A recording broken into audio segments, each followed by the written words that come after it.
Welcome to Writing Corner. My name is LD Valencia. Today we're going to be talking about what to do and not to do at a book event as an author that's there selling your copies of your books, right? So we talked about a couple things you should do, some things you shouldn't do to make sure you get invited back, things like that. But what I want to talk about today is having something at your table that will get people to hopefully come to your table, but also come back to your table if they give you that old I'm gonna go do a lap and then come back line, right?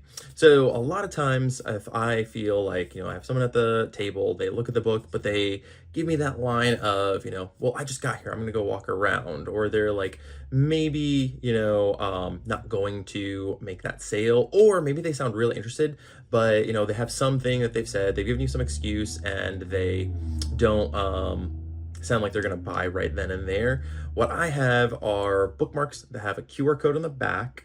It's a link to my link tree, and I give that to them as a means of, yeah, hey, maybe you're not going to buy right now, but if the book does sound interesting, maybe you want to pick up the ebook, the audiobook, whatever it is, they can check me out on, it has a link to my social media accounts, to my Amazon page, to all the things so that they can hopefully make that purchase after the fact. Hopefully they will come back to the table.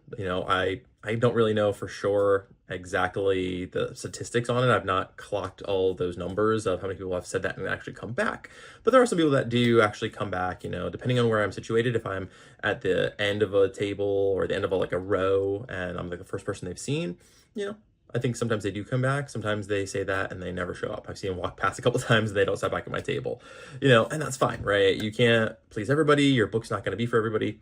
You kind of have to have that thick skin as an indie author and to be able to talk to people and have them say, no, thank you, and be fine with that. But there are sometimes people I feel like they will say that and they do have intentions of checking out your book or coming back. So I feel like having something that they can take with them and maybe they don't actually buy the book, but they'll use the bookmark, right?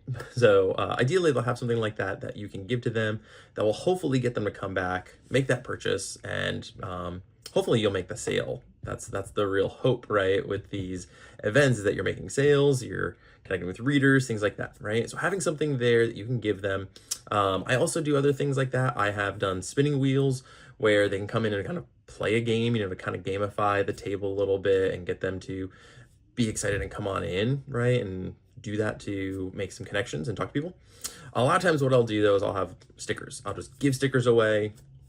This is my way to get people to come to the table. I have different kinds of stickers. I have a superhero series, so I have superhero stickers.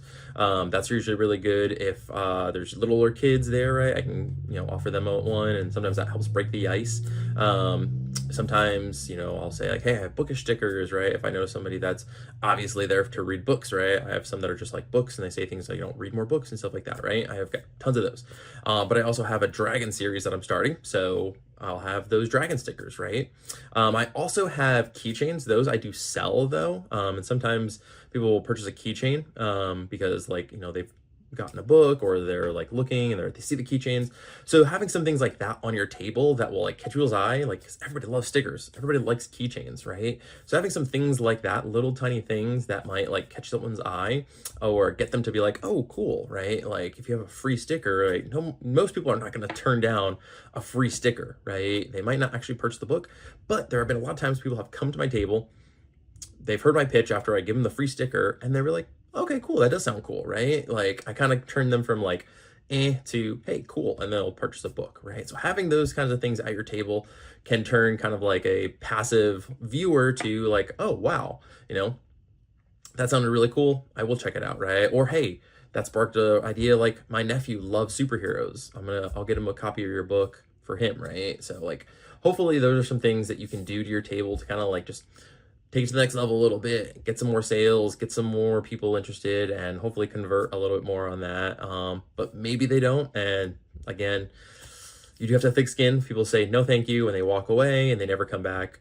That is par for the course, right? Like I said, not everybody's going to want your book. And it's no dig on you. It just means what they like to read and what you wrote are incompatible, right? So remember that. It's not an insult to you. It just means what they like and what you wrote aren't the same thing. And that's okay, right? So hopefully that's some insight that maybe you haven't thought about. Maybe that's something you can use. What are some things you do at your table to up it a little bit, to make it go from just bland and drab to like really good? What are some of your tips? I'd love to hear them in the comments. Thanks so much for stopping by in the Writing Corner. My name is LD Valencia. I'll see you next time.